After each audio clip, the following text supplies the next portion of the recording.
Non uiarei biune, uga balavala cunaglia, i gulombi d'aprile volano sempre per paio.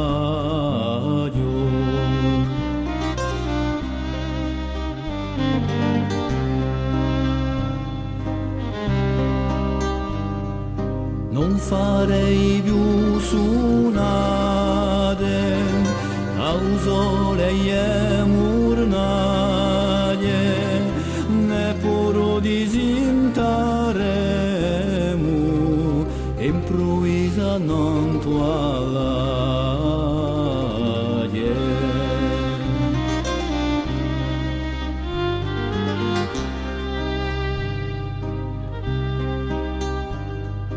Piango Isabecchi di marzo, quando il sole è più bio, non sarei più con noi, sotto i rudoni alive.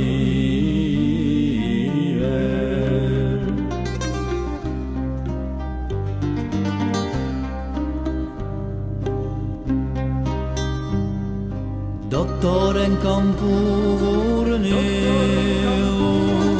quando sarà la stagione, e Giuano ti accoglierà, aspitteranno ed canzone.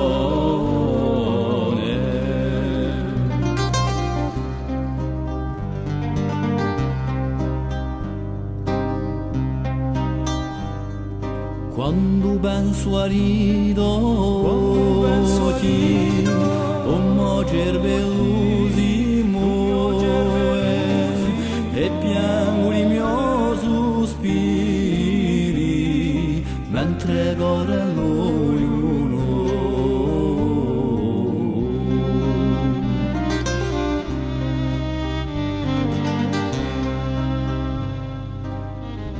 Bonsoir, troisième émission de l'année 2021 de Anna Vigil. Ce soir, je reçois Madame Elia Vallecale. Bonsoir Elia. Bonsoir Paul. Bonsoir à tous nos amis internautes qui nous suivent avec ferveur. Alors Elia, pour te présenter un peu, donc tu as 33 ans. Je sais qu'on ne dit pas l'âge des dames normalement, mais Pas grave.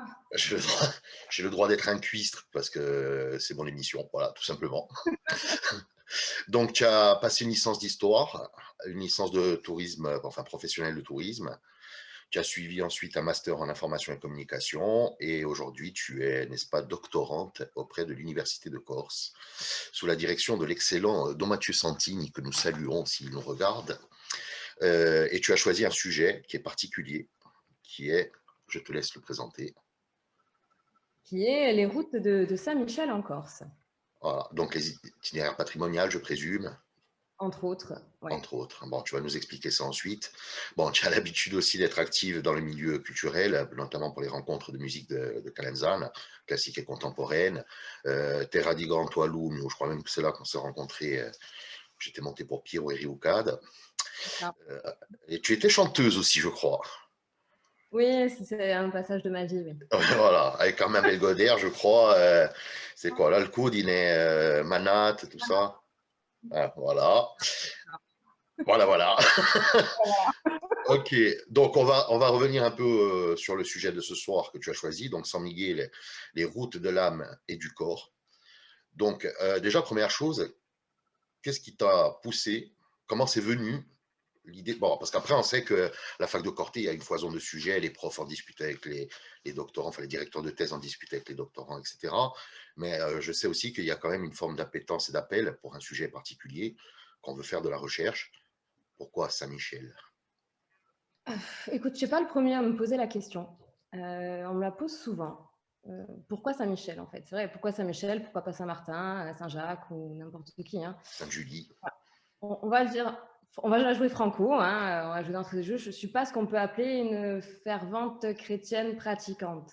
Hein, je vais reprendre une formule qu'on m'a soufflée l'autre fois. Je suis plus une païenne de culture chrétienne, si tu préfères.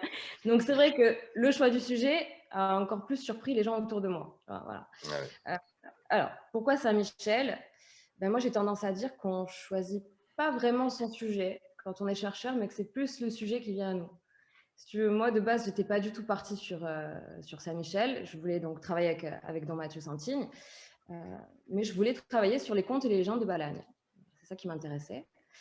Et Don Mathieu me dit, bah, écoute, commence par te renseigner sur l'histoire de l'église San Miguel de Spelonca. D'après ce que j'aurais entendu, elle aurait été construite sur une grotte qui a été au préalable dynamitée. Je dis, bon bah, on va commencer par ça, ça peut être une première piste, mais j'étais vraiment partie sur une légende parmi d'autres. Hein. Et puis en creusant un peu, en discutant d'ailleurs avec toi aussi, je me suis dit, putain, mais, pardon, il y a vraiment quelque chose à creuser. Et après, je pense qu'un sujet de thèse, c'est un peu comme quand on tombe amoureux. Tu vois ce que je veux te dire?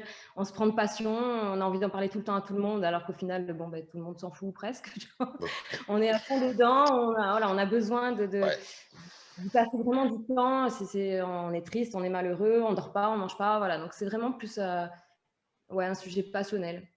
d'accord. Ouais, ouais, je comprends, c'est une pathologie en fait. Ouais, c'est ça. Ça doit Voilà. être Ouais. Donc, ouais, effectivement. Alors, donc Saint-Michel, on en retrouve beaucoup en Corse. Alors, c'est vrai qu'il a plusieurs noms, Saint-Michel, parce que je crois qu'on l'appelle aussi Sant'Angelo. Sant'Angelo, Sant'Angelo, San Miele, San Miguel, San Michele, tu vois, il y a plein de... Alors, tu en as répertorié à peu près, parce que les recherches sont en cours et qu'on ne va pas déjà spoiler le résultat, même si tu restes, je crois, 1 ou 2 ans encore. 2 ans, 2023, j'ai vu sur le site de la fac. Donc, je me renseigne, j'ai un côté RG. Ouais, donc, tu arrivais à faire un maillage du territoire, de l'implantation toponymique ou architecturale, patrimoniale, etc. Alors, moi, si tu veux, je me suis basée sur plusieurs choses. J'ai fait un relevé donc, de tous les édifices, que ce soit chapelle, église, oratoire, qu'elles soient ruinées en bon état ou arasées, par exemple. J'ai fait aussi donc tous les relevés de lieux-dits et tout recenser tout ce qui est tableaux et statues qui sont dédiés à Saint Miguel et en Corse. Donc, au niveau, je dirais, des édifices, attestés, hein, voilà, même ceux qui ont disparu, mais attestés, on est pour San Miguel, on est à 61, si je ne dis pas de bêtises. Pour Sant'Angelo, on est à 20. Et niveau toponyme, en tout, en comptant les chapelles aussi, sur San Miguel, on est aux alentours des 75 et d'une trentaine pour Sant'Angelo. Ouais, c'est quand même important, je veux dire, au niveau de l'inventaire, il y a quand même une présence importante sur le territoire. Ouais, ouais. Et qui est Alors, plus marqué, je dirais, sur la partie nord de la Corse que le ouais. sud. Alors, comment tu expliquerais ça sans dévoiler encore une fois Sans dévoiler. hein. Bah, il semblerait qu'il y ait certaines routes, alors pas forcément routes physiques créées, voilà, mais qui soient plus des routes symboliques et qui ont. Il y a plusieurs possibilités. Alors, j'affirme rien, je suis sûre de rien. Voilà, on est toujours. Dans le postulat. Mais ça se calque. Donc, je pense que les San Miguel se sont calqués sur les routes des Sant'Angelo, qui sont venus après. Il y a une espèce de réseau comme ça qui s'est mis en place. On a aussi toute la partie sud qui a été plutôt désertée. Voilà, on a eu des guerres, on a eu ce genre de choses qui ont fait que les populations sont un peu plus parties, que la figure de San Miguel s'est un peu perdue. On a voilà, des routes, je pense, qui ont suivi aussi celle de Mercurio. Comme je dis, c'est Mercurio, ensuite Sant'Angelo et ensuite San Miguel. Mais il y a des routes physiques, il y a des routes spirituelles. Je pense qu'il y a plein de petites choses qui entrent en jeu dans cette. Oui, il y a une superposition, comme souvent encore, c'est un millefeuille en fait, enfin, ou des lasagnes, comme on préfère, si on préfère la Méditerranée. Donc, c'est des superpositions de couches, en fait, qui arrivent jusqu'à un point X avec un nom donné, parce qu'on va parler quand même un peu de la symbolique, bon, globalement, de San Miguel. Tu l'évoquais maintenant, Mercurio. Là, on est plus chez les Romains, donc Mercure, le messager des dieux. On rappelle quand même que Saint Michel, c'est un archange aussi, donc c'est c'est le numéro 1, c'est le cadre A hors classe de la CDC des cieux, chef des armées. Alors, ça, c'est quelque chose qu'on retrouve aussi chez les paras, par exemple, avec la prière à Saint-Michel. Mais voilà, il y a une espèce de... Saint-Michel, ça fait partie des trucs, des éléments de syncrétisme dans les croyances à la fois populaires et même institutionnelles. Et alors, ce fil, comment tu l'as étudié, toi, tu l'as analysé? Ouais, enfin oui, analyser. Alors, déjà, pour moi, il y a plusieurs choses qui me paraissent importantes. C'est-à-dire que quand on parle de Saint-Michel, c'est pas la même figure qu'on soit en Corse, qu'on soit en Espagne, qu'on soit au Portugal, ou qu'on soit en France, qu'on soit, allez, en Italie, ça se rapproche déjà un peu plus. Il y a, Ça, il c'est y a beaucoup de étrange. choses.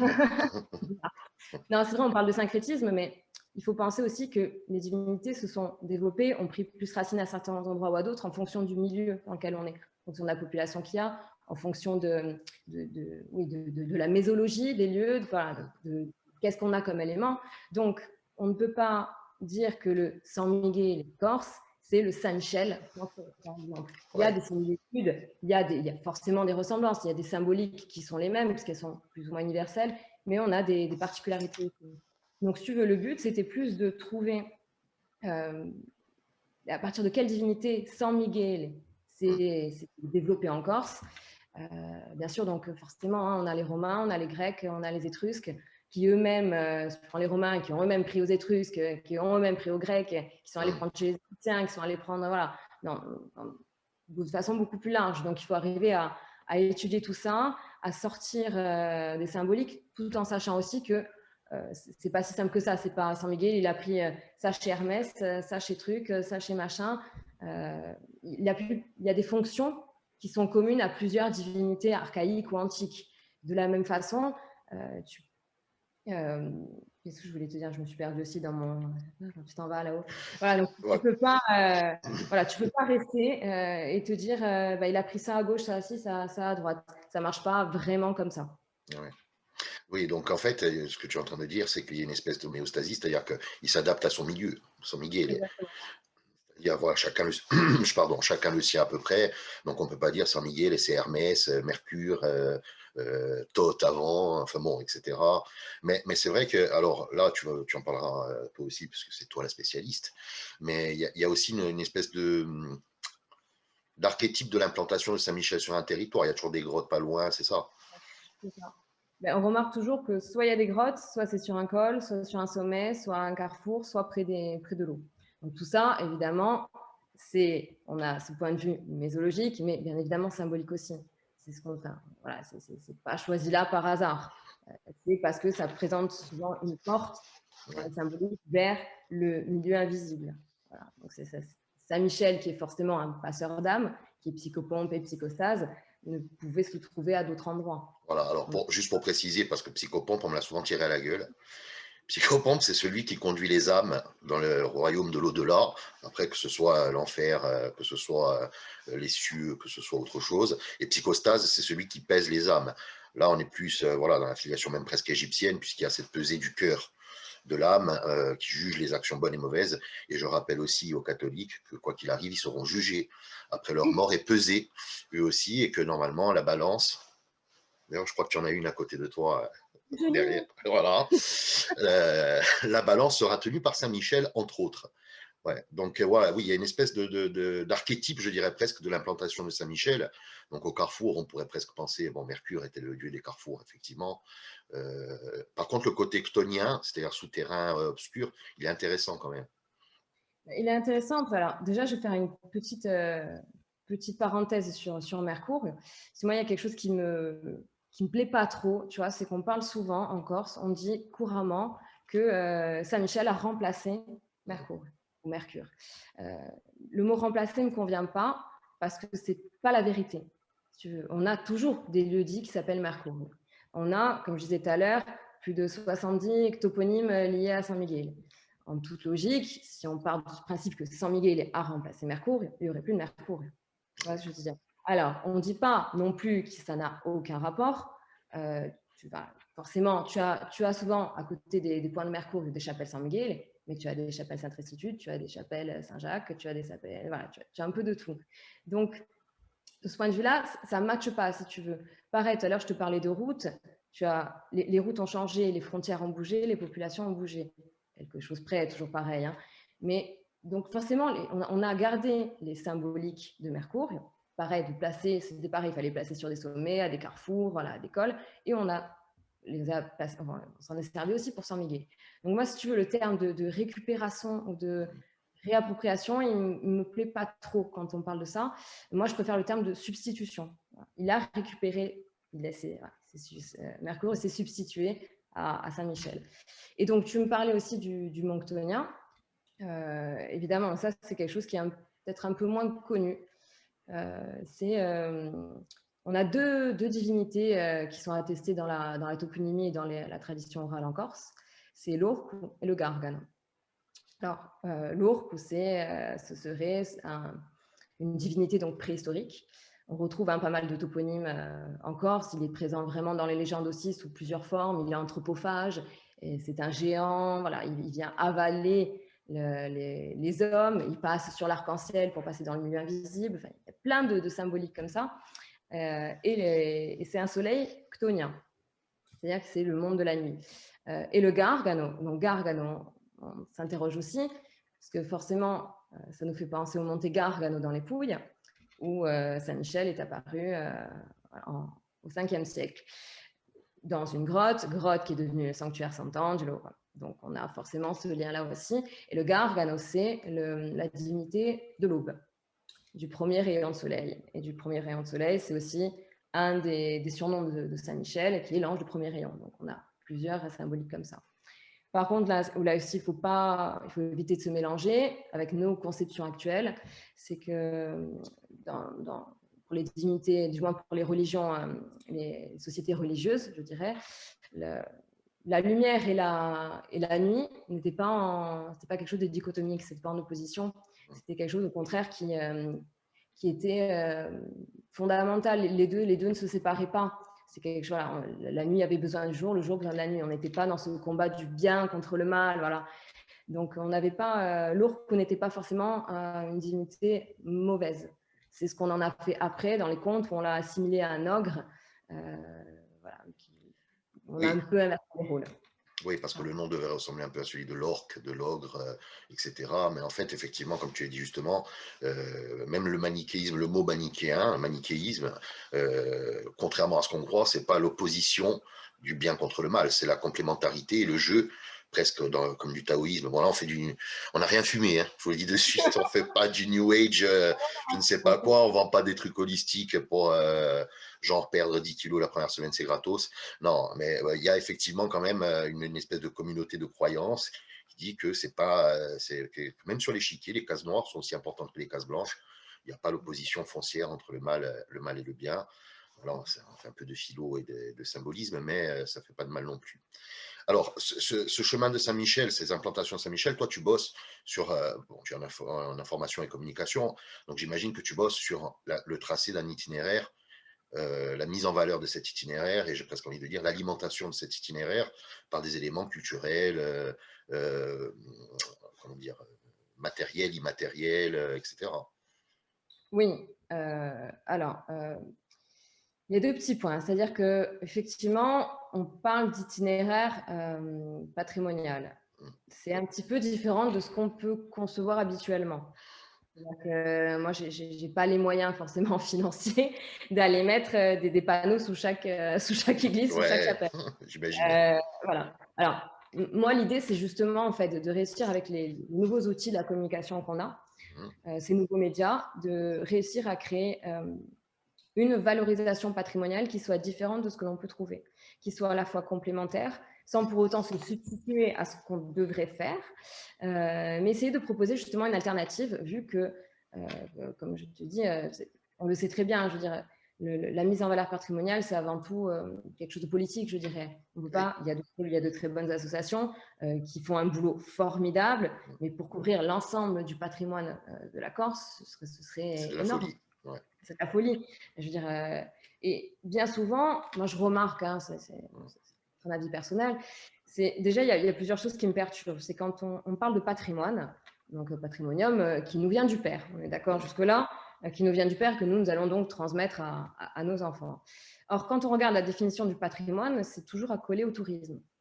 C'est quelque chose qu'on fait, qu'on va donner à l'autre, donner à voir à l'autre, à l'étranger, si on peut dire. Bon, attention, ne nous prenons pas, j'ai pas de problème contre le tourisme. Oui, parce qu'on a vu que ça a soulevé quand même des débats, hein, les émissions sur le tourisme. Ouais, non, c'est pas ça. J'aime partir en vacances, on est toujours le touriste de quelqu'un d'autre. Donc le problème n'est pas du tout là. C'est que je trouve ça quand même très paradoxal que quand on parle de patrimoine, on veuille absolument le vendre et le montrer à d'autres. Je pense que déjà le problème il est là parce que quand on fait ça, quand on est dans cette optique-là, dans cette valorisation-là, on privilégie uniquement l'esthétique. C'est-à-dire qu'on va promouvoir un objet du patrimoine parce qu'il est beau, parce qu'il est vieux, parce qu'il est insolite, parce qu'il va ressembler à ce que les gens dans leur imaginaire se sont figurés en arrivant. Et on oublie en fait vraiment de rendre aux détenteurs de ce patrimoine ce qui leur appartient. Et du coup, en faisant, comme je te dis, en faisant ça, on n'est vraiment que dans l'esthétique et on n'est pas dans l'éthique. Moi, ce que j'aimerais justement quand on parle de patrimoine, c'est qu'on rende avant tout aux Corses, hein, à nous-mêmes, ce qui nous appartient. Et c'est qu'en faisant ça qu'on peut vraiment commencer à le donner à l'autre. Quand on sait ce qui est à nous, quand on sait ce qui nous appartient, on peut le donner à l'autre. Donc déjà, moi, je ne suis pas dans une optique forcément de suite de faire quelque chose de très touristique. Je voudrais faire quelque chose avant tout qui soit pour nous et redonner aux Corses, en fait, les clés de ce qu'a apporté Saint-Michel tout au long des siècles à la Corse, quoi. Et ce serait magnifique. Ouais, non, mais là, je te rejoins. Bon, tu prêches bien pour faire une païenne non chrétienne, non pratiquante, mais souvent les Corses, ils sont plutôt chrétiens d'origine païenne plutôt que l'inverse. Mais effectivement, non, mais là où tu as raison, c'est qu'il y a une réappropriation du patrimoine qui doit être faite. Moi, quand je dis patrimoine, et tu le dis très justement, et effectivement, la notion de père qui rejoint celle de patrie, c'est la même racine. Et à un moment donné, si la langue, la culture, c'est-à-dire l'expression du lien entre l'homme et le territoire, si le patrimoine bâti, c'est-à-dire tout ce qui est architectural, témoignage d'une époque où on fabriquait et on produisait ce en quoi on croyait, si tout ça, on ne se le réapproprie pas, comme tu disais, on va faire Disneyland. Ou je ne sais plus, c'est dans quelle ville en Espagne, où ils ont reproduit une ville romaine à moitié en plastoc, à moitié en ciporex, enfin bon, un truc vraiment, voilà, avec des toboggans et des manèges et des barbes à papa.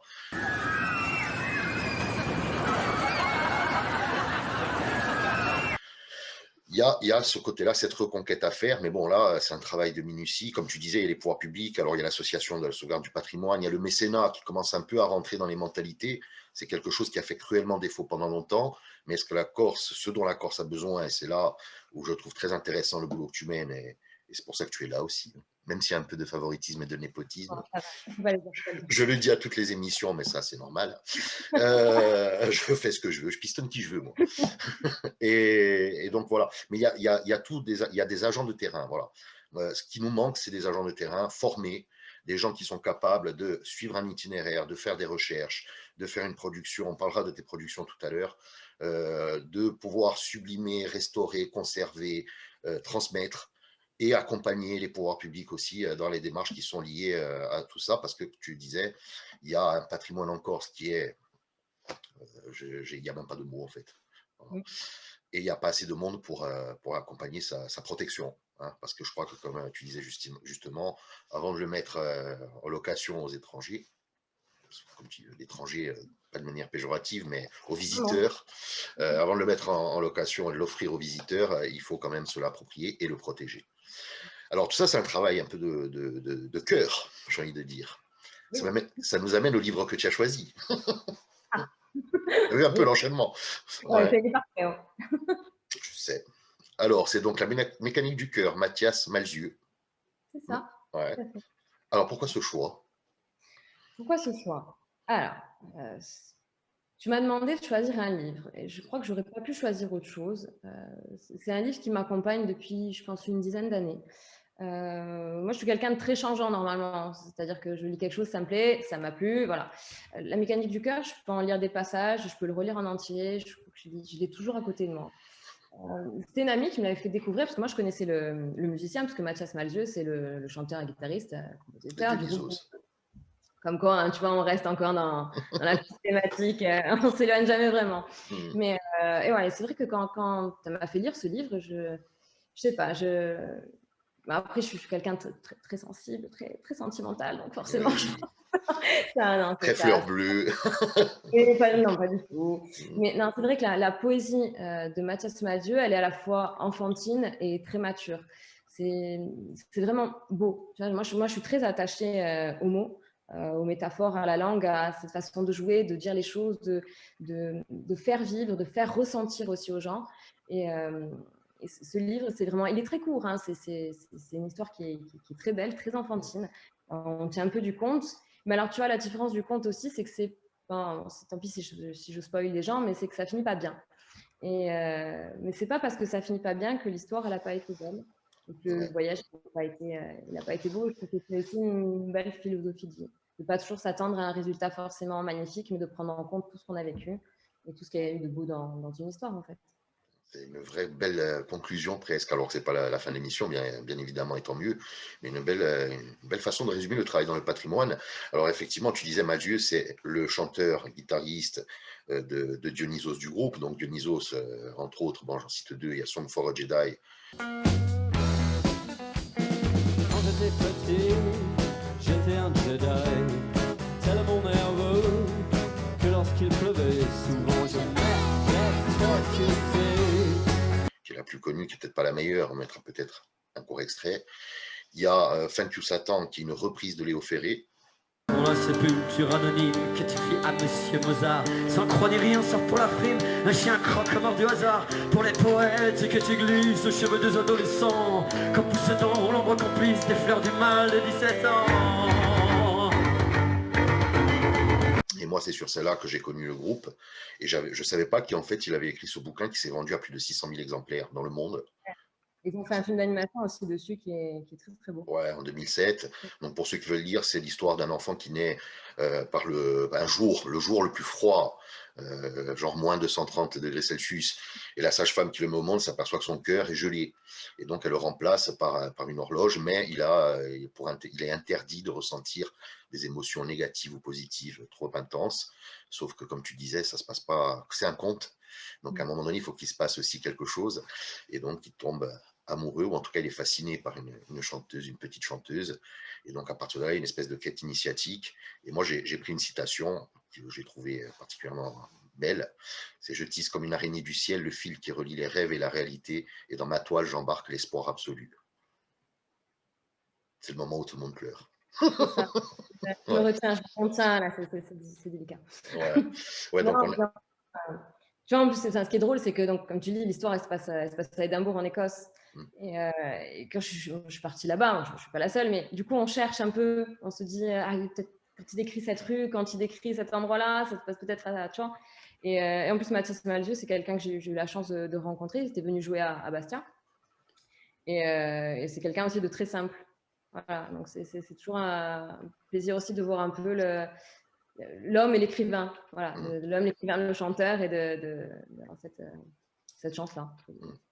Ouais, parce que ce qui est intéressant, c'est surtout dans cet univers-là, qui est un peu Tim Burton et un peu Neil Gaiman, il faut le dire aussi pour ceux qui connaissent, notamment American Gods, qui a été très mal porté à l'écran par une série, je ne sais plus sur quelle chaîne. Bon, maintenant, il y a 5000 chaînes de streaming. Mais voilà, c'est ces univers un peu dark, mais où il y a des prolongations dans le réel. Et je crois que c'est effectivement le vrai sens premier de la fiction, de la fantaisie, c'est qu'à un moment donné, dans le monde réel, tu as quelque chose d'inattendu qui se passe, d'un peu onirique ou d'un peu fantastique, tout simplement, et d'un coup, tout bascule. Et là, c'est l'inverse, c'est-à-dire que la mécanique du cœur, toi, tu es allé la chercher dans le réel, en fait.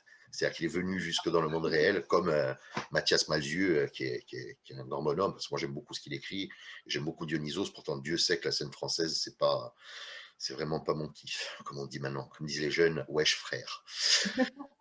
Ouais. Donc, pour revenir un peu au sujet qui nous intéresse, j'ai vu aujourd'hui passer un itinéraire culturel. La Balagne, apparemment, en tout cas, la communauté de communes, je crois, de Balagne est en train de tabler sur les itinéraires culturels, patrimoniaux, pour un peu se développer économiquement. Moi, j'ai eu la chance de participer à l'implantation, on dirait un peu des chemins de Santa Giulia avec la confrérie notamment de Sponcato, Raphaël Puigi, les frères Poli, etc. Chose de magnifique. J'ai l'impression, et les chemins de San Martino, on ne va pas oublier Christian Andréani aussi, qui a fait un travail titanesque. On tourne autour des titans. Dionysos, c'est une émission sous les auspices de la Grèce antique. Mais voilà, il y a quand même une volonté globale. Je ne sais pas ce que tu en penses, mais j'ai l'impression que ça avance un peu. Oui, oui, oui, je suis tout à fait d'accord avec toi. Et c'est ça qui est intéressant, justement, c'est de croiser aussi, comme ils ont fait avec San Martino, Santa Giulia, avec l'Italie aussi, voilà, de proposer des chemins qui ne soient pas uniquement fermés sur une région, sur une micro-région chez nous, mais que ça puisse justement passer ces frontières naturelles qu'on a et aller voir ailleurs aussi les liens qu'il peut y avoir. Et c'est ça qui est intéressant de proposer ce genre d'itinéraire-là. Après, moi, encore une fois, ce n'est pas vraiment exactement dans cette optique-là. Voilà. Parce que ce serait plus, comme tu dis, sur un nouveau média, donc via un web documentaire. Mais dans l'idée, moi, ce serait de dégrossir justement ces chemins, parce qu'il y en a plusieurs, ces routes, pour pouvoir éventuellement, oui, dans quelques années, au sens large, pouvoir en proposer aussi des physiques. C'est ça. Parle-nous un peu du webdoc, parce que je sais que tu en avais fait déjà dans tes activités associatives variées, et que là, tu es sur quelque chose encore. Alors, un webdoc, c'est quoi? Alors, un webdoc, on va faire simple, on part du principe, on connaît un documentaire. On sait ce qu'est un documentaire, on se met devant notre télé, devant notre ordi, on patiente pendant 1h30, 1 heure, et on regarde quelqu'un nous parler d'un sujet. Le webdoc, en fait, ça propose, donc c'est sur Internet, c'est un site Internet qui propose à l'utilisateur en fait de ne pas rester simple spectateur de ce qu'on lui présente, mais de devenir acteur.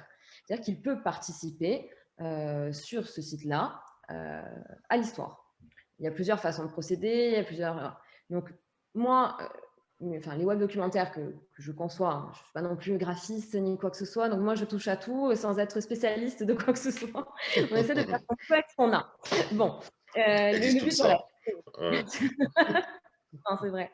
Donc, laisse-moi parler de mon web documentaire. Oui, vas-y, parle de ton web documentaire. Donc, on a une petite carte. Là, par exemple, on va se baser sur San Miguel et moi, je vais commencer par la Balagne. Donc, tu as une carte de la Balagne, tu as une histoire, il faut mettre en place un petit storytelling. Donc, le temps que la personne rentre dedans, on va avoir plusieurs possibilités, plusieurs choix d'entrée. Soit on se laisse guider, à ce moment-là, on intervient quand on a envie d'intervenir. On a plusieurs entrées, on peut rentrer par la carte, on peut rentrer par des récits, enfin, c'est quelque chose qui, dit comme ça, paraît assez complexe, mais qui au final rejoint plutôt le côté ludique d'un jeu, si tu veux, d'un jeu vidéo. Et on peut vraiment intervenir, proposer des choses, rajouter des choses. Moi, c'est ça qui m'intéresse aussi, c'est par exemple, parce qu'on le sait très bien en tant que chercheur, qu'on ne peut pas tout chercher et tout trouver. L'idée aussi, c'est justement d'avoir une possibilité aux gens de pouvoir, il y a un Luzi San Miguel et que je connais et qu'elle n'a pas répertorié, je vais pouvoir lui dire. Voilà, je peux l'ajouter, moi je vérifie. Voilà. J'ai une légende aussi sur San Miguel dans l'Igno, je peux la rajouter. Voilà. Essayer de faire quelque chose aussi de participatif. Mais l'intérêt, c'est aussi de faire en sorte que, d'un côté, ce soit pratique pour les gens qui ne peuvent pas se déplacer. C'est-à-dire que tu n'as pas forcément toujours la possibilité d'aller voir la chapelle San Miguel et à Règne, par exemple. Mais aussi, parce que pour moi, ça ne suffit pas. Là, on resterait vraiment dans un domaine que de communication et pas forcément de transmission, mais de faire en sorte que les gens se déplacent sur le terrain. C'est-à-dire qu'ils aient dans ce web documentaire le besoin d'aller se déplacer pour voir ce qui se passe. Donc, je sais, ça paraît très, très confus dit comme ça, mais je te ferai tester de toute façon. Ah oui, volontiers. Je suis pour les tests. En place et... ouais. Non, franchement, je pense que c'est un outil dont on ne se sert pas assez et qui peut vraiment, vraiment être intéressant et qui peut vraiment permettre d'allier communication et transmission. Voilà. Donc, ces nouveaux outils-là pour proposer quelque chose de différent. Peut-être aussi toucher, pourquoi pas, un public plus jeune. Voilà, sortir un peu de l'idée toute faite que le patrimoine, c'est poussiéreux et ça n'intéresse personne. Mais voilà, essayer de proposer un outil qui soit un peu plus pertinent et qui soit pratique, ludique et intéressant. Et éviter justement aussi le format trop long d'1h30 de web documentaire. C'est des formats qui sont plus courts. C'est-à-dire qu'on a 5 minutes, 10 minutes, 15 minutes, 2 minutes, voilà. Et ça permet que ce soit un peu plus interactif.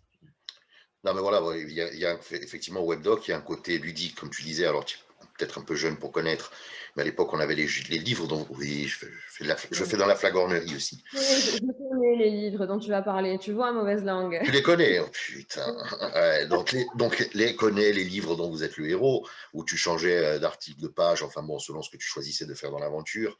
Il y a effectivement ce côté de s'approprier ce que tu regardes, de participer, parce que je crois que là, ça fait quand même quelques décennies qu'on habitue les gens à leur mettre la cuillère dans la bouche, avec le documentaire, la voix off, et là, l'alligator mange la biche.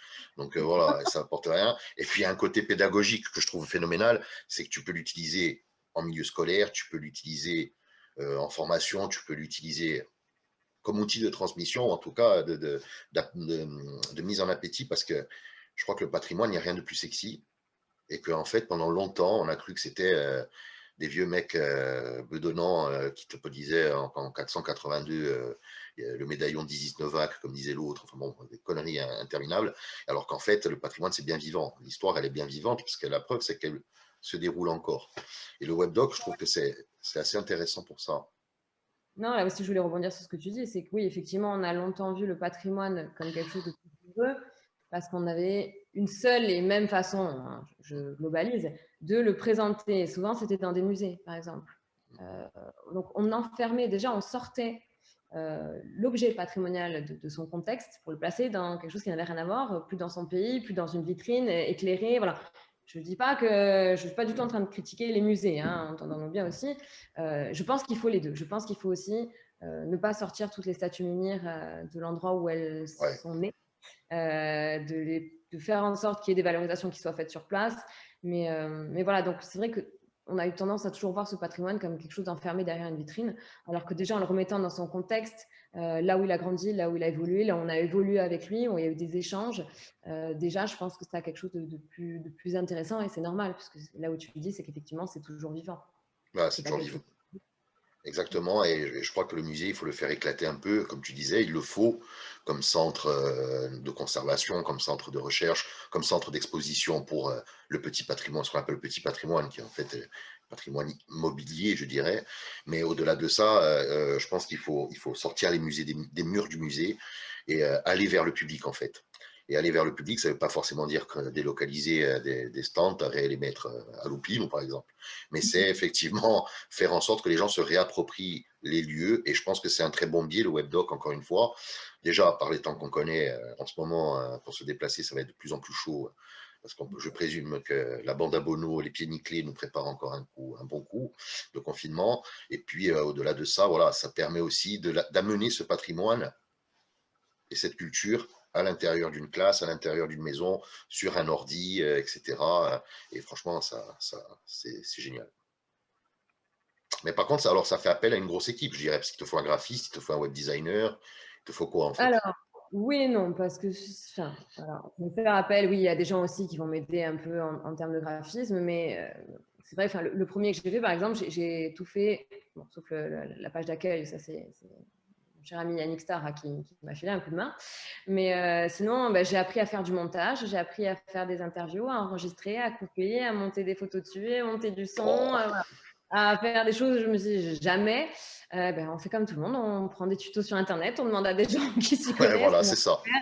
On fait avec les moyens du bord aussi, parce que ben, c'est toujours le même principe. Hein, je suis en doctorat, je ne peux pas faire appel. C'est pas comme si j'étais payée par une institution pour le faire, moi pour faire le fil conducteur et les autres pour l'aménager. Donc, c'est quelque chose qu'il faut que je fasse aussi seule. Donc, il faut que j'aille tourner les images, il faut que je fasse une... Voilà. Après, il y a des logiciels spécialisés dans la création de web documentaires. Hein. On n'est pas obligé de faire du codage pour s'en sortir. Après, forcément, c'est des logiciels qui sont payants, qui ne sont pas forcément la portée de tout le monde. Mais bon, voilà, c'est un investissement qui est certain, qui est obligatoire dans ce Oui. cas. Voilà. Bon, donc Mathieu, il faut que tu fasses cracher le CNRS là. C'est le message en fait qui sous-tendait le truc. Bon, Pas moi du tout. aussi. Pas du tout. Non, pas moi. Non. Non, C'est non, quoi? non, non, c'est pas du tout. Non, c'est moi qui le dis, c'est pas toi. Je prends toutes les responsabilités. C'est pas du tout Après, ça. je me fais engueuler. Oh, machin, tout ça, et qui a dit, toi. Et voilà, donc, non, la cellule CNRS, elle a, c'est quoi la 71e, toi, hein, je crois, information, et voilà, Oui. cracher au bassinet un peu. Non, Et Je l'ai déjà, le logiciel. Oh. Ouais. Mais non, mais il en faut d'autres. Et puis, il faut une équipe. Et puis, il faut aussi qu'ils pensent dans les laboratoires. Et ça, je parle pour l'ISA aussi. Et pour les autres sections. À un moment donné, il va peut-être falloir mettre au point aussi une école de folklore ou une unité de recherche à ce sujet-là. Parce que je crois qu'on en manque cruellement. Il y a le dictionnaire de la mythologie corse qui est sorti, qui est déjà une amorce de travail, mais ça mérite quand même beaucoup plus, beaucoup mieux, et ça mérite aussi la mythologie comparée, parce que comme tu le disais, il y a un rapprochement avec l'Italie à faire, notamment à tout ce qui a été justement syncrétisme païen, chrétien, etc., choix des toponymes. Voilà, bon, je ne suis pas le plus grand spécialiste pour en parler, mais c'est vrai que ça manque cruellement une unité qui ferait de la recherche, de l'enregistrement, de la conservation, là aussi, de patrimoine immatériel, c'est-à-dire des témoignages di nostri vecchi, parce qu'il y a franchement de quoi faire et on n'est pas sorti de l'auberge. Mais voilà, donc c'est un appel à l'Université de Corse, comme on en fait quasiment à toutes les émissions à Navigé, là. Tant te dire que je gagne des places sur la blacklist. On va passer. Jamais. Ouais, non. On va passer au choix de film que tu as fait. Alors, c'est quelque chose qui revient régulièrement dans Navigé, là, c'est Alan Moore. Je ne sais pas pourquoi. Et là, tu as choisi V for Vendetta, avec l'accent. Jax McTeague, 2006, je crois.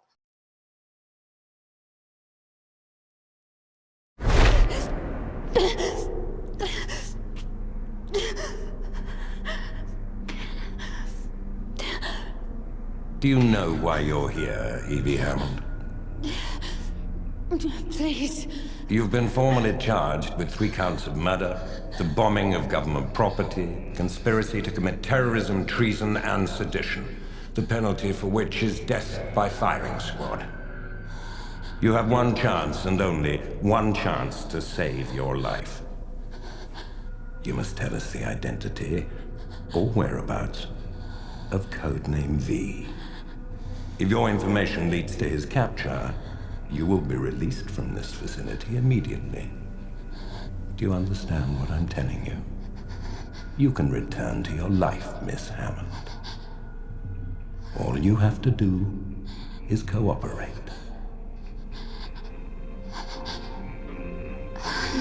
Process her.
I know there's no way I can convince you this is not one of their tricks, but I don't care. I am me. My name is Valerie. I don't think I'll live much longer, and I wanted to tell someone about my life. This is the only autobiography that I will ever write. And God, I'm writing it on toilet paper. I was born in Nottingham in 1985. I don't remember much of those early years, but I do remember the rain. My grandmother owned a farm in Tottlebrook, and she used to tell me that God was in the rain. I passed my 11 plus and went to a girls' grammar. It was at school that I met my first girlfriend. Her name was Sarah. It was her wrists. They were beautiful. I thought we would love each other forever. I remember our teacher telling us that it was an adolescent phase that people outgrew. Sarah did. I didn't. In 2002, I fell in love with a girl named Christina. That year I came out to my parents. I couldn't have done it without Chris holding my hand. My father wouldn't look at me. He told me to go and never come back. My mother said nothing. But I'd only told them the truth. Was that so selfish? Our integrity sells for so little, but it is all we really have. It is the very last inch of us. But within that inch, we are free. It ends whenever you want it to. Just tell us where he is. I don't know.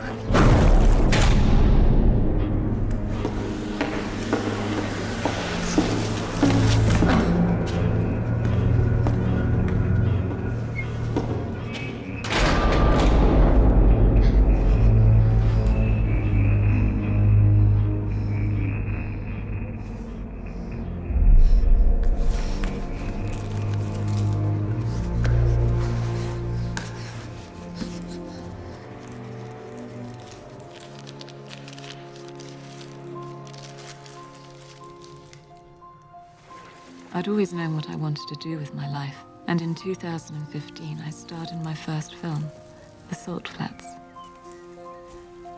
It was the most important role of my life, not because of my career, but because that was how I met Ruth. The first time we kissed, I knew I never wanted to kiss any other lips but hers again.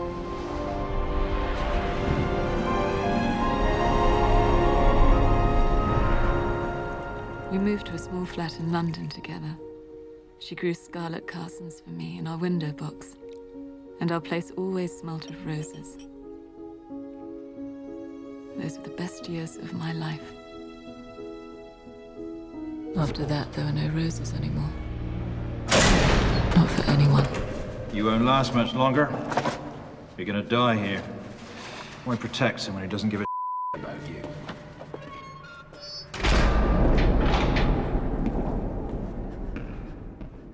Alors, pourquoi, encore une fois, le choix de ce film? On va dire parce que tu me l'as imposé. Et tourne. Non. Alors, pour jouer un peu sur la situation actuelle, parce que je pense aussi que certains masques valent mieux que d'autres. Voilà. On va dire ça comme ça. Après, pourquoi cet extrait en particulier? Pareil, je ne sais pas te dire exactement. C'est quand... Pareil, j'ai vu ce film pour la première fois, je l'ai regardé 1 fois, 2 fois, 3 fois, 4 fois, 5 fois, 6 fois. Cet extrait m'a particulièrement émue. Parce qu'on a toujours tendance à voir la liberté dans ses grandes formes, dans ses grandes lignes, et pas forcément dans les détails. Et là, on est vraiment dans les détails. Le fait d'offrir une rose à quelqu'un, le fait de pouvoir aimer librement, de pouvoir être heureux aussi, tout simplement, font partie des libertés fondamentales. Et le fait simplement qu'on puisse concevoir, enlever ça à quelqu'un, ça me paraît tellement absurde que c'est obligé de me révolter, si tu veux. Pareil, quand elle dit simplement Dieu vit dans la pluie. Voilà, quand ma grand-mère me disait que Dieu vivait dans la pluie. Il y a cette image-là, il y a l'image aussi où elle fait sécher les draps, tu vois. Tout ça, c'est des choses qui me ramènent moi aussi à mon enfance. Et je pense aux premières fois où tu réalises ce qu'est la vie et ce que tu es toi-même. Finalement, c'est fait de choses assez simples. Tu réalises que tu fais partie d'un monde, que ce monde fait partie de toi, qu'il y a un échange entre les deux, que ce soit la pluie, le vent, le soleil, voilà, des choses simples. C'est pour ça que je te dis que je suis assez païenne dans mes façons de voir les choses, mais c'est que je pense que j'ai mis des sensations bien avant de mettre des mots sur ces sensations-là. J'ai les ai ressenties avant de mettre des mots. Et je pense que ouais, c'est ce sentiment-là, tous ces sens qui sont mis en éveil, qui nous rattachent au monde et qui créent enfin, justement cette harmonie du monde. Et je trouve que c'est assez bien représenté dans cet extrait. C'est vrai que bon, pour reparler un peu de l'extrait, effectivement, donc, et du film, c'est une dystopie, hein, donc c'est une utopie sombre. Pour ceux qui ne connaissent pas le mot. Donc, il y a un parallèle qui est fait avec la conspiration des poudres. C'était 1605 en Angleterre. Donc, Guy Fawkes, le masque que tout le monde connaît parce qu'en plus, c'est Anonymous. C'est-à-dire que c'était les altermondialistes pirates informatiques d'il y a quelques années qui sévissaient. Voilà, donc ce masque a été rendu célèbre par eux, mais au départ, c'est Guy Fawkes. C'est fêté tous les 5 novembre, normalement en Angleterre. C'est quelqu'un qui avait prévu de faire sauter le Parlement. C'est une histoire vraie là, hein. Attention, on est dans l'histoire, on n'est pas dans la BD, qui avait prévu de faire sauter le Parlement, qui était catholique et qui a fini par être attrapé, exécuté, brûlé sur le bûcher. Et dans cette dystopie donc d'Alan Moore qui a été portée à l'écran, ça se passe en 2038, il y a eu des incidents terroristes assez importants, bactériologiques, sanitaires. Et donc, ce qui a mené au pouvoir l'extrême droite, en fait, hein, le parti souverainiste avec le chancelier Sutler. Et donc, bien évidemment, il y a la police, il y a un couvre-feu, il y a tout ce qu'il faut. Hein. Si vous en avez pas assez de la réalité, et là, on vous en rajoute une couche. Donc, il faut savoir que c'est une BD qui a commencé à sortir dans les années 80. Donc, voilà, on ne va pas dire que c'est prémonitoire, mais presque. Et donc, cette scène, en fait, on suit aussi Evie, donc sur fond de révolution, de menaces anarchistes, terroristes, parce qu'on V, le héros, menace de faire sauter le Parlement. On suit aussi Evie, qui est une jeune femme qui travaille à la télé, etc., qui va subir une initiation, hein, parce que la scène que tu as choisie, quelque part, c'est une initiation. Elle se retrouve projetée dans une cellule sombre, dans une grotte. On va faire nos platoniciens, là, tu vois. Elle est sortie presque à gifle. En bas, elle découvre qu'il y a quelqu'un qui l'a précédée, une femme qui a écrit sur du papier toilette, apparemment, son histoire, donc qui était elle-même amoureuse d'une femme qui a été arrêtée. Enfin bon, il y a tout un truc comme ça. Puis au final, comme tu le dis très justement, elle va redécouvrir la vie et elle va dire Dieu est dans la pluie quand elle sort sur le toit de l'immeuble. Donc encore une fois, on sort de la caverne. Et c'est vrai que c'est une scène magnifique qui, dans la BD, est d'autant plus intense qu'elle est plus détaillée, je dirais. Mais ouais, c'est un film qui a fait un effet, en tout cas. Je crois. Tout à fait. Tout à fait, très cher. Ouais, on l'a tous. Oui, c'est vrai que la situation un peu actuelle, on est obligé d'y penser. Quiconque a vu fait en état pense aussi à faire des comparaisons, c'est sûr. C'est ça. Et avec cette phrase magnifique, une idée ne meurt jamais. Donc ça, c'était pour le film. Alors, sur l'application concrète de ton travail, là, tu bosses à la fac, en fait, en ce moment. C'est ça. Alors, tu donnes des cours de... Je donne des cours de communication. Voilà. Alors, comment ça communique? Comment ils sont, ces jeunes, à la fac? Comme tous les jeunes de toutes les facs du monde. Non, après, à l'heure des charges, c'est vrai qu'en ce moment, ça reste quand même très compliqué d'avoir des cours en visio, de ne pas pouvoir, que ce soit pour eux ou pour moi, enfin, donner des cours à travers un ordinateur, c'est pas donner un cours, tu vois, je veux dire, c'est compliqué, surtout quand moi je suis pas du genre à faire des cours magistraux où je vais dicter un livre, voilà, j'ai besoin d'interaction, j'ai besoin qu'on discute, même de regarder un élève dans les yeux, de pouvoir discuter, et c'est vrai qu'à eux ça leur manque, à nous aux autres professeurs ça nous manque aussi, donc c'est vrai que la situation est assez particulière. Et je trouve quand même que dans l'ensemble, parce que c'est toujours pareil, hein, on le sait très bien, on a besoin aussi de divertissement dans la vie, on ne peut pas passer son temps à travailler. Et le fait de ne plus pouvoir sortir boire un verre, de ne plus être censé voir tes amis le soir, de pouvoir rien faire, de faire que travailler, c'est pas possible, c'est pas viable. Donc je trouve quand même qu'ils s'en sortent relativement bien. Moi, je ne sais pas si à leur âge, à 20 ans, j'aurais pu tenir le choc comme ça. Voilà, je pense que c'est même sûr que non. Quoi. Non, ben non. Donc, non, ça va. Ouais.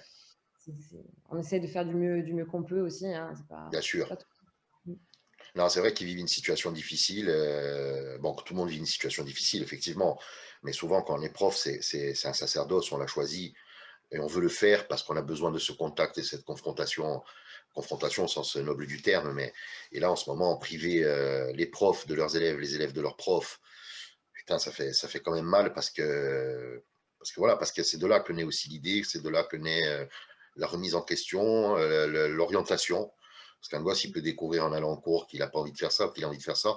Là, quelque part, bon, il y a une espèce de relation MOOC, visio, webinaire. C'est pas de la transmission, c'est de la continuité, une tentative de continuité pédagogique, mais c'est vrai que psychologiquement, c'est dur. Le Mais but, heureusement aussi qu'il y a ça, parce que si vraiment ils étaient totalement coupés, ce ouais, sera pire. Donc, il ne faut pas forcément y voir. Moi, j'ai tendance à noircir le trait, mais il ne faut pas y voir non plus que du négatif. Voilà, ça reste, comme tu le dis, quelque chose, un soutien qui n'est quand voilà. même pas négligeable non plus. Ouais. Non, mais c'est voilà, il y a l'outil qui est utile, mais c'est pas une façon de vivre, d'apprendre ou d'étudier. Donc le but, c'est quoi, toi? Toi, tu veux être prof de fac ou qu'est-ce que tu veux faire quand tu seras grande? Qu'est-ce que tu vas? Alors, quand j'étais grande, je voulais être vétérinaire, je voulais être médecin, je voulais faire plein de choses. Non, oui, moi le but, ce serait de continuer la recherche parce que forcément, Eh ouais, quand on a goûté à ça, c'est difficile de s'arrêter. Et oui, l'enseignement, parce que toujours pareil, pour moi, découvrir des choses, chercher des choses sans les transmettre, je ne vois absolument pas l'intérêt de garder tout ça pour moi. Voilà, je comprends pas l'idée. Donc, et puis on a toujours eu des profs qui nous ont marqués, qui nous ont donné envie d'apprendre, de continuer. Et je pense que quand on fait ce métier vraiment avec passion et pas simplement parce qu'il faut le faire, je pense que ça change la donne. Et c'est toujours pareil, c'est pareil pour tout. Quand on est passionné, ça fonctionne toujours mieux. Mais oui, je crois que c'est vraiment quelque chose qui me plaît, qui me donne envie de continuer, d'avancer, voilà, d'inspirer, de donner des clés, en fait, voilà, à des jeunes aussi. Et puis voilà, pour contredire un peu ce que je disais tout à l'heure, on se aperçoit quand même qu'il y a des jeunes qui sont autant investis que nous dans le patrimoine, dans la terre, dans la langue. Et ça fait aussi plaisir à voir, quoi, de continuer ouais. à les soutenir un peu. Elle est là, la motivation, ouais. Non, effectivement, ce qu'on partage nous enrichit. Je crois que le leitmotiv du métier de prof, c'est celui-là, qu'on soit prof à la fac, en lycée ou ailleurs.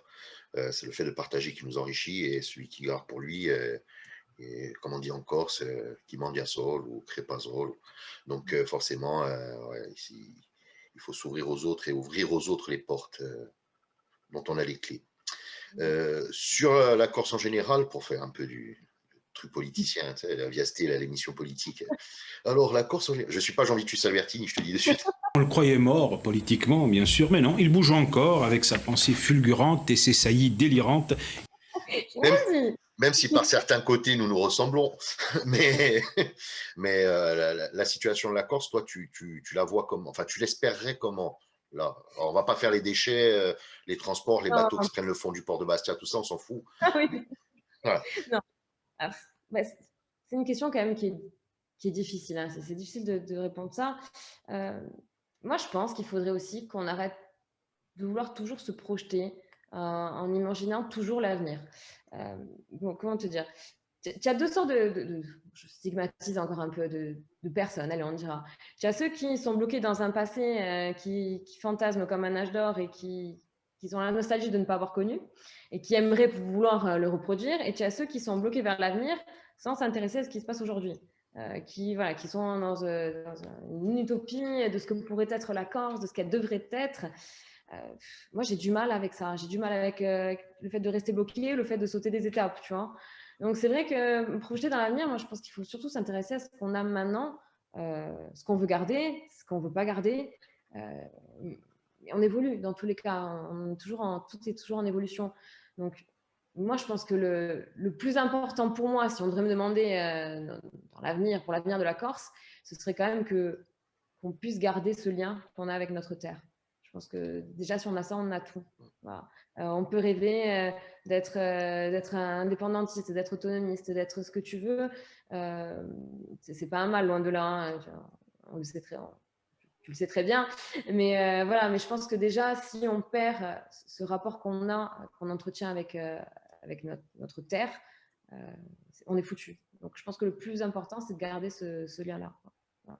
De quelque façon que ce soit, on n'a pas tous le même rapport au territoire, pas tous le même rapport à l'espace, mais si on peut garder au moins, je sais pas, le plaisir de voir un paysage qu'on a connu enfant, une fontaine, quelque chose, voilà, qui nous fait du bien, qui nous fait sentir ce qu'on est aussi, je pense que c'est le plus important. Après, j'ai pas d'avis tranché, je veux dire. C'est pas évident. Voilà, tu ne seras pas Miss France. Tu n'es pas pour Non, la paix dans le désolée. monde. Et l'arrêt des enfants qui meurent de faim, faut que ça cesse, c'est mal. Ouais. Non, mais je conçois ce que tu veux dire parce que, en fait, comme je te disais tout à l'heure, moi, c'est un leitmotiv, c'est-à-dire que le lien à la terre, c'est ce qui fait la culture. Et que ce soit l'agriculture, que ce soit le patrimoine, que ce soit tout ce que tu veux, même la langue, c'est le rapport de l'homme et l'espace sur lequel il vit qui fait que l'expression de ce lien intense, c'est ce qu'on appelle la culture ou le patrimoine, c'est après on met le nom qu'on veut. Voilà, et effectivement, se couper de ça, demain tu peux avoir un supermarché de 4 étages et de 6 hectares qui s'appelle Saint-Michel. C'est pas parce qu'il a un joli nom qu'il sera... N'est-ce pas? Voilà. Alors tiens, justement, en parlant de Saint-Michel, toi, ton endroit préféré de Saint-Michel, voilà. Là où je dirais, tu te sens le mieux, où tu as l'impression que Saint-Michel est vraiment, dans tout ce que tu as vu, alors pas forcément en Corse, hein, le Mont Saint-Michel, les galettes Saint-Michel. Non, pas les galettes. J'ai un ami qui, à chaque fois, se moque de moi, m'envoie les galettes en photo, me dit tu as répertorié celui-là. Ouais. Non, alors le Mont Saint-Michel, j'aurais voulu partir cette année, ça va être encore un petit peu compliqué. Hein. Non, c'est vrai que là où vraiment j'ai senti une ferveur qui dépasse vraiment tout ce qu'on peut imaginer, c'est justement Monte Gargano en Italie. C'est au sanctuaire Sant'Angelo aussi. Il y a vraiment quelque chose.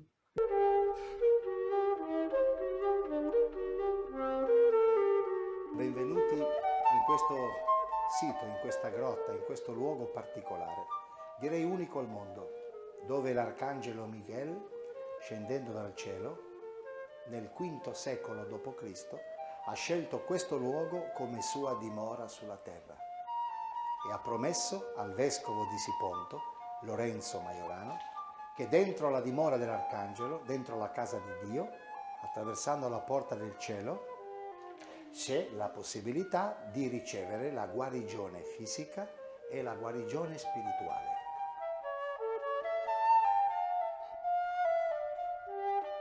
Non, c'est pas seulement une foi ou une croyance. Il y a vraiment, je ne sais pas comment t'expliquer. Voilà, c'est ça qui me plaît, c'est que j'arrive pas à l'expliquer. C'est que tu es dans cette grotte, tu es là. Il y a énormément de gens. En même temps, tu as l'impression qu'il n'y a personne. C'est vraiment une ambiance très très particulière où tu sens justement qu'il y a une âme dans celui-là. Il y a eu du vécu, il y a quelque chose qui s'est passé. Et vraiment, c'est une ambiance qui est très très très particulière. Après, en Corse, des lieux, il y en a plein qui me touchent, qui me parlent. Il y a des endroits, par exemple, qui ne me parlent pas du tout, tu vois, où je suis allée, je me suis cogné la tête sur le mur en pierre, j'ai dit, j'y vais plus, tu vois. Ouais, d'accord. Ouais. Tu te dis, non, bon, il fallait pas que je sois là à ce moment-là, aujourd'hui. Bon, non, après, je pense que le Sant'Angelo ou le Ambalagne reste quand même une de mes endroits favoris. C'est chez moi, c'est émono, et voilà, c'est comme ça. Voilà, je pense que encore une fois, on est attaché aussi, comme on l'a dit, redit aux endroits qui nous ont fait naître et qui sont nés en même temps que nous, je dirais, avec lesquels on s'est construit. Et à Speloncade aussi, parce que voilà, forcément, c'est la première vraiment que je suis allée voir en toute connaissance de cause, je dirais. Et pareil, il y a une âme, il y a quelque chose d'indescriptible. Palpable, mais de présent, presque une théophanie.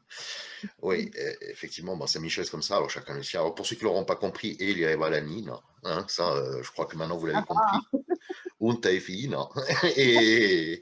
à Porto que je le vis mal. Tu vois. Ouais, mais... On va monter une équipe, on va venir te chercher, là. On va te kidnapper un soir, monsieur, il ne va pas s'en rendre compte, tu vas voir, on va venir une équipe du Nord. Ils vont t'enlever aussi. Et on va te rapatrier Corse Assistance, ça va être vite fait. Mais, alors, tiens, Porto Vecchio, ils ont des Saint-Michel ou pas, eux, en bas? Alors, il y a un reste qui est sur une plaque commémorative qui est sur la marine, et écrit San Miguel. Il y a plusieurs hypothèses, voilà, comme quoi il y aurait un ancien couvent, une chapelle, plein de choses. Il y a pas mal de gens qui s'y sont penchés aussi, mais c'est le seul reste, je dirais vraiment, qu'il y a Porto Vecchio, et même vraiment dans un large cercle. Hein. Après, il faut monter jusqu'à Carbine, si je ne dis pas de bêtises, pour retrouver une implantation. Ouais, une implantation. Ouais, d'accord. Bon.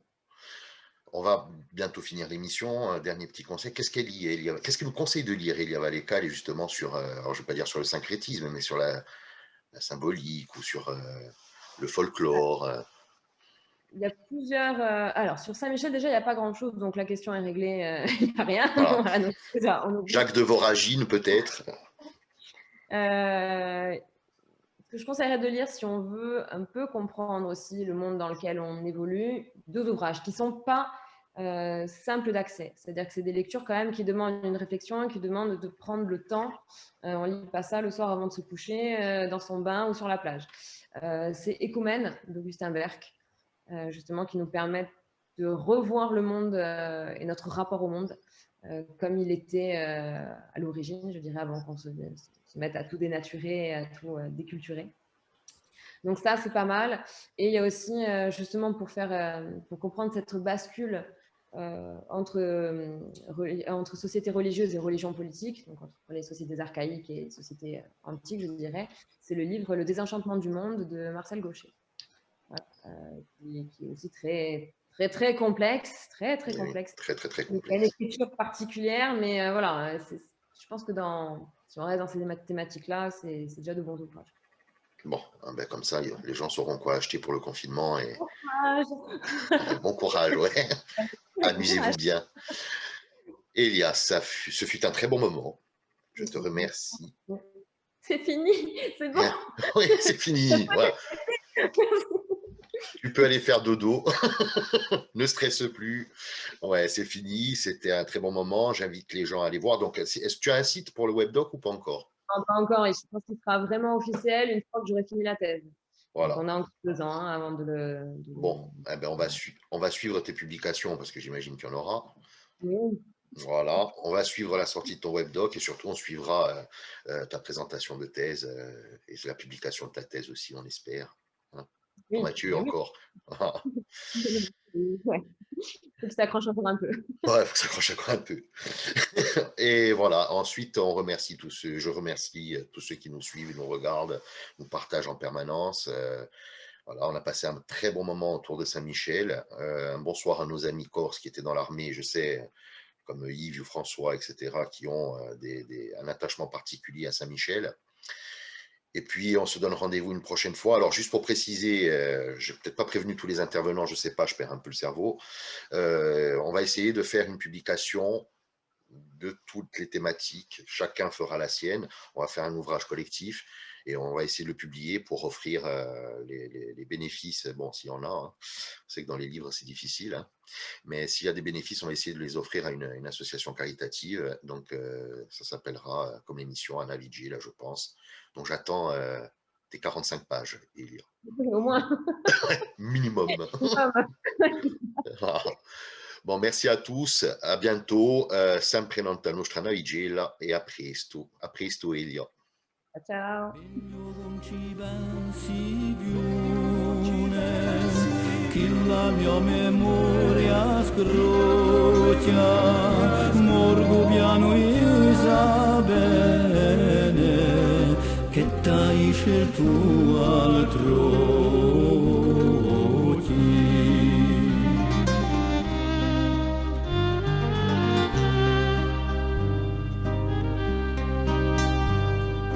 Mai ed on tu promesso